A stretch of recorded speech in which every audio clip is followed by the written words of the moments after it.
Hi guys, my name is Benjamin Bannerman and I'm going to be presenting on the history of the Ashanti Kingdom. Now imagine an empire whereby the people believed that their kings and chiefs possessed divine powers and their thrones descended from the skies. This is amazing.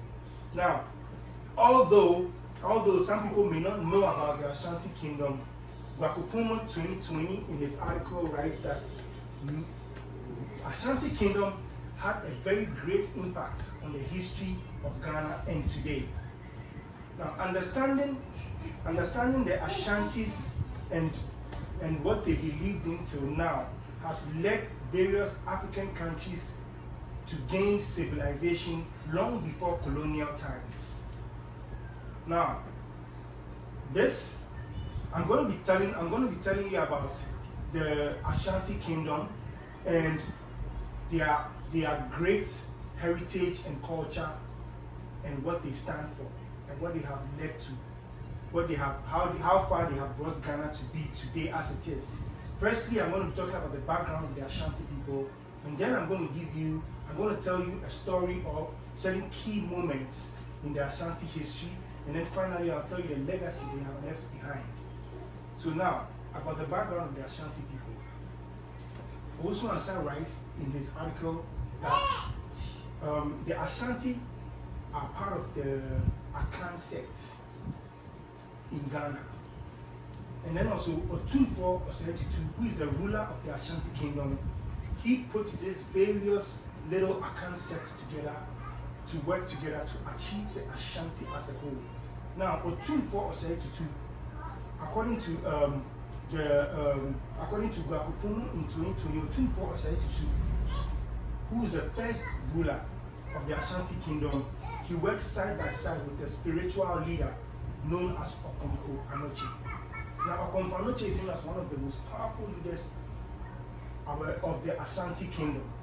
Now, moving on to tell you a little bit story and history about the Ashanti Kingdom. Okomfo Anoche is known to have done many great things. Out of the many great things he did was commanding the weather, the river, climbing a palm tree with sandals, carving Owari with his bare hands, and many more. Now, the most significant thing that he did that almost everyone in Ghana remembers to today is conjuring the golden stool from the skies to fall on the laps of the Asantehene, who is the king of the Asantis. And he was crowned Otunfo Osei-Tutu the first, who is the first king of the Ashanti Kingdom.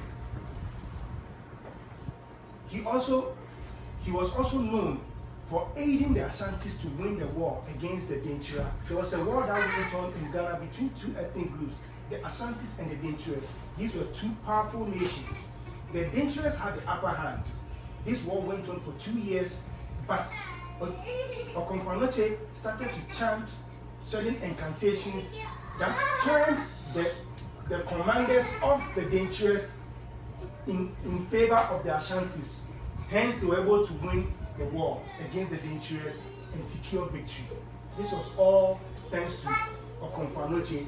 Otunfo Osei-Tutu became a very great king among the Ashanti nation.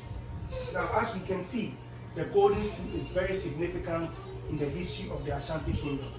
So now, everything said, we now know the history of the Ashanti Kingdom, we know about the golden stool, and we know about the war that they won against the Denchiras. I'm going to be moving on to the legacy that they have left behind that stays and lives on in Ghana today. Now, according to BBC in 2023, Otunfo Osei-Tutu is up to now, Otunfo Osei-Tutu the second is well respected in Ghana. He goes to certain seminars and big events, and he's regarded as one of the highest traditional leaders in Ghana. Festivals are now celebrated. A festival known as the Akwesidae is celebrated in remembrance for this event as the Ashanti Kingdom. It shows the greatness of the Ashanti Kingdom, and then also languages like the Chi spoken among the Akans is now a language that is spoken worldwide, broad. It's a broad language that is spoken mostly among almost everybody in Ghana. So now we've spoken about the festivals, we've spoken about the language they speak. We've spoken about the significance of Twinfo Osei as a great leader.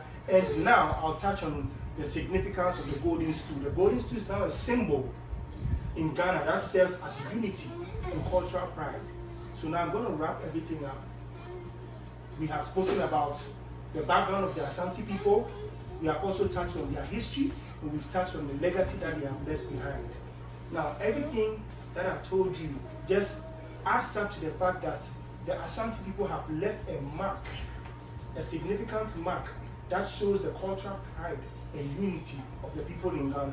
Me as a Ghanaian standing here and telling you about the history of the Asante just shows the pride and joy that it brings to me to tell you about the history of the Asante culture. Thank you. Actually, very good.